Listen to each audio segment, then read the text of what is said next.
Hello बच्चों, मैं फिर लेके आया हूँ आपके लिए चैप्टर नंबर 4 क्वाड्रेटिक इक्वेशन। इस चैप्टर के सारे कॉन्सेप्ट्स हम फटाफट से रिवाइज करेंगे। ओके। और फिर जितनी ज़्यादा प्रैक्टिस कर सके उतनी प्रैक्टिस करके इस चैप्टर को पूरे से कंप्लीट करेंगे। ठीक है, तो चैप्टर नंबर 4 में स्टार्ट करने वाला हूँ। देखो चैप्टर नंबर 4 क्या है, क्वाड्रेटिक इक्वेशन। क्या होता है बेटा क्वाड्रेटिक इक्वेशन? तो देखो सिंपल सी कहानी है, सिर्फ इतना सा फंडा याद रखना है कि क्वाड्रेटिक इक्वेशन इस फॉर्मेट का होगा। क्या है format? A X square plus B X plus C, जिसमें ए जो है वो कभी भी जीरो नहीं होगा। ओके। यहाँ पे ए बी सी जो है वो तीनों के तीनों क्या है, आपके रियल नंबर्स, मतलब कोई से भी नंबर्स हो सकते हैं यहाँ पे। और ये जो एक्स है ये क्या होगा, वेरिएबल होगा। ओके। अब इस एक्स की जगह कुछ भी आ सकता है, वाई जेड या जो भी वेरिएबल पे वो देना चाहे। क्लियर है? अब देखो ये जो क्वाड्रेटिक इक्वेशन का स्टैंडर्ड फॉर्म है इसको हम स्टैंडर्ड फॉर्म भी बोलते हैं। ठीक है। अब जब इस क्वाड्रेटिक इक्वेशन को हम सॉल्व करेंगे तो मैक्सिमम इसकी 2 वैल्यूज निकलेंगी। कितनी वैल्यूज निकलेंगी? 2 वैल्यूज निकलेंगी, जो कि जनरली हम क्या क्या मानेंगे, अल्फा और बीटा। क्या मानेंगे बेटा? अल्फा और बीटा। ठीक है।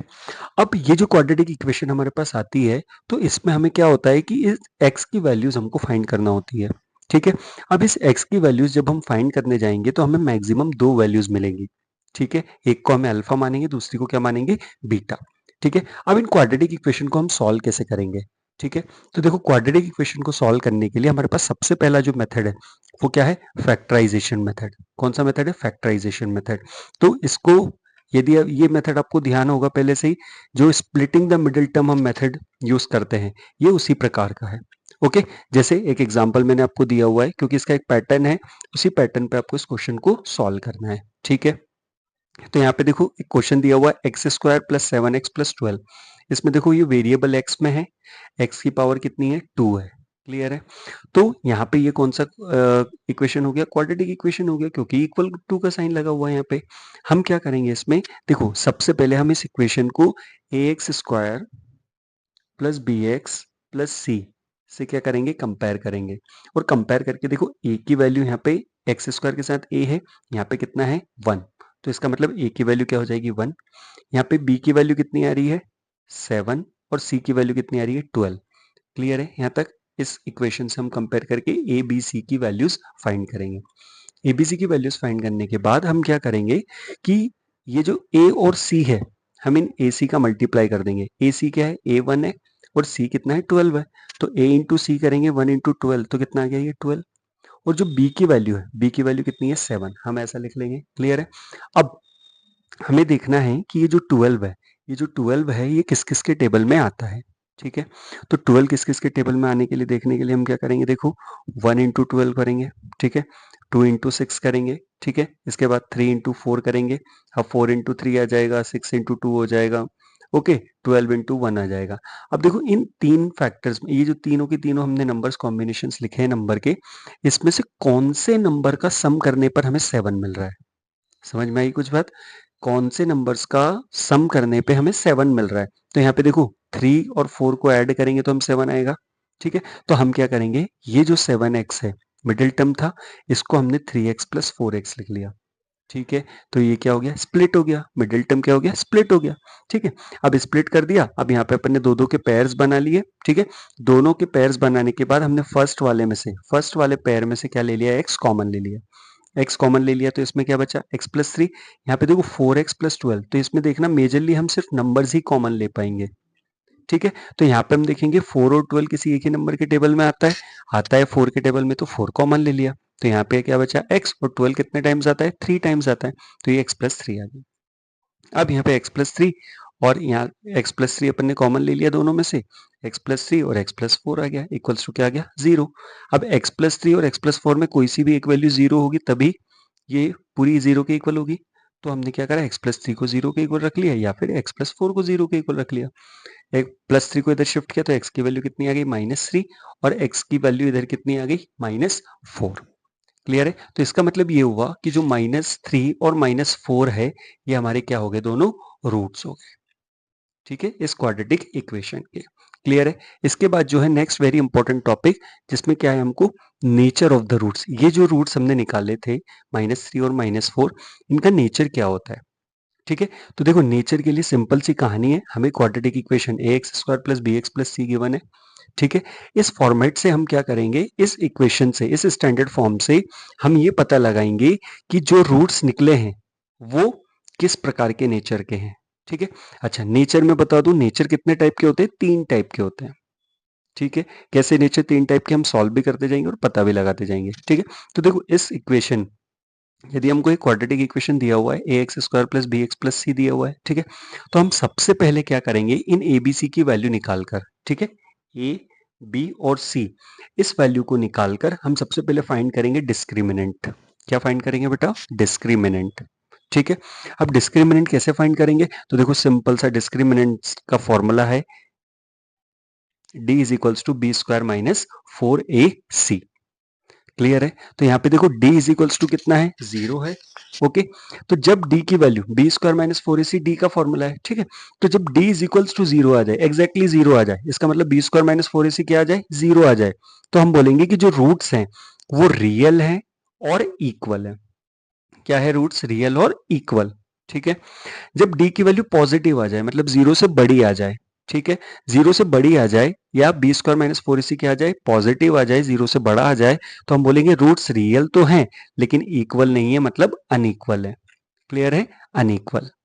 इसके बाद थर्ड, यदि हम रूट की बात करें तो d लेस देन 0, मतलब यहाँ पे बी स्क्वायर माइनस 4ac की वैल्यू क्या आ जाएगी? नेगेटिव आ जाएगी। जब हम ए बी सी की वैल्यू रखेंगे तो वैल्यू क्या आ जाएगी? नेगेटिव आ जाएगी। तो जब वैल्यू नेगेटिव आ गई, इसका मतलब 0 से कम ही है, तो हम बोलेंगे कि रूट जो है वो आपके क्या है? इमेजिनरी है और डू नॉट एग्जिस्ट कर रहे हैं। इसका मतलब वो एग्जिस्ट नहीं करेंगे। क्लियर है यहाँ तक? अब हमने नेचर पता कर लिया, तो देखो, जब भी d की वैल्यू ग्रेटर देन 0 होगी और इक्वल्स टू 0 होगी, तभी हम ये फॉर्मूला यूज करके किसकी वैल्यू निकालेंगे? x की वैल्यू निकालेंगे। x की वैल्यू ही क्या कहलाती है? आपकी रूट्स कहलाती है। तो जब हम, जब d की वैल्यू या तो पॉजिटिव आती है या फिर 0 के इक्वल आती है, ठीक है, तो हम x की वैल्यू इस फॉर्मूले का यूज करके फाइंड करेंगे। ठीक है।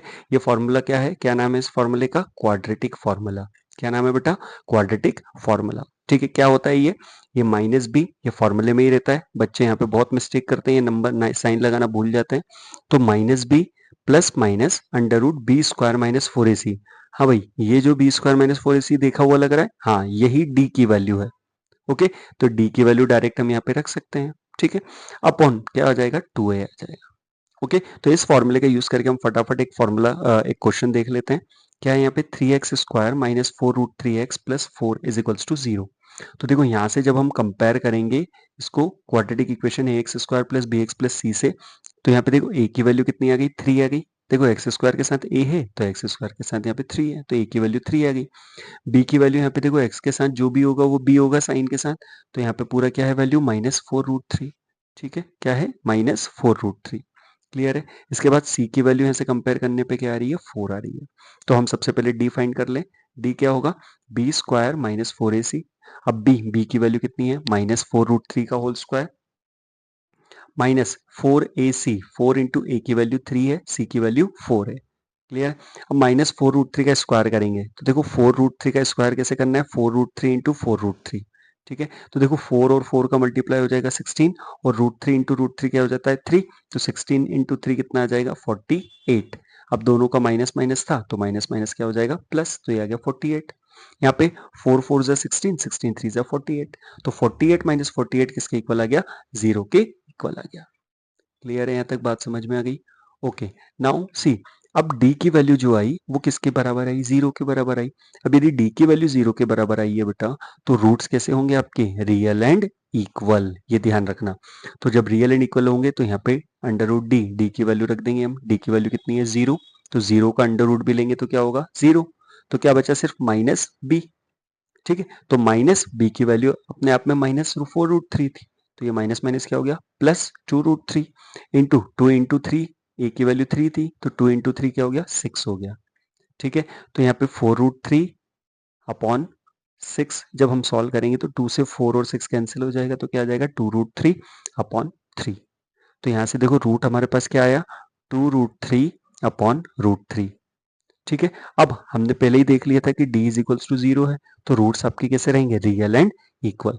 तो यही आपके क्या है? रूट्स रियल और इक्वल। एक लास्ट हमारे पास टॉपिक है वर्ड प्रॉब्लम्स। वर्ड प्रॉब्लम्स में क्या करना है बच्चों, सिंपल सा एक मेथड यूज करना है। ठीक है, क्या करेंगे हम इसमें, सबसे पहले जो भी कंडीशन दी होगी उसमें फर्स्ट क्वांटिटी को कंसीडर करेंगे। जो भी फर्स्ट क्वांटिटी कुछ दिया हुआ है उसको हम एक्स मान लेंगे, जो भी हमको फाइंड करना है। ठीक है, उसको हम क्या मान लेंगे, एक्स मान लेंगे। और फिर क्वेश्चन के अकॉर्डिंग ही इस एक्स को हम वो जो दूसरी क्वांटिटी है, ठीक है, जो दूसरी क्वांटिटी दी हुई है उस दूसरी क्वांटिटी को भी हम एक्स के टर्म्स में रिप्रेजेंट करेंगे। ठीक है, सबसे पहले हमने क्या कर लिया, जो अननोन है, जो हमको पता नहीं है, ठीक है, उसको क्या मान लिया हमने, एक्स मान लिया। और वो जो दूसरी कंडीशन है उसको एक्स के टर्म्स में रिप्रेजेंट कर दिया। तो एक्स के टर्म्स में रिप्रेजेंट करके क्वेश्चन की कंडीशन के अकॉर्डिंग देखेंगे तो हम वहाँ पे एक क्वाड्रेटिक इक्वेशन आराम से बना लेंगे। जब क्वाड्रेटिक इक्वेशन हमारे पास बन जाएगी तो हम सिंपल या तो फैक्टराइजेशन से या क्वाड्रेटिक फॉर्मूले से इसको यूज कर लेंगे। ठीक है, और एंड में जब हमारे पास इक्वेशन आ जाए, सॉल्यूशन आ जाए, तो जब हमारे पास आंसर आए तो हम वहाँ पे पता कर लेंगे क्रॉस चेक करके वैल्यूज रख के कि क्या हमारी वैल्यूज जो है वो सही है या गलत है। तो प्यारे बच्चों, इस प्रकार से ये चैप्टर हमारा आराम से खत्म हो जाता है। ठीक है, 10 से 15 मिनट में आपका पूरा ये चैप्टर कंप्लीट हो जाएगा। एक बार यदि आप इस वीडियो को देख लेंगे तो आपके सारे कॉन्सेप्ट्स क्लियर हो जाएंगे और आराम से आप वन शॉट वीडियो में पूरा का पूरा क्लियर कर सकते हैं। तो इसी प्रकार के और वीडियोस के लिए बेटा चैनल को आज ही सब्सक्राइब करें। Thank you.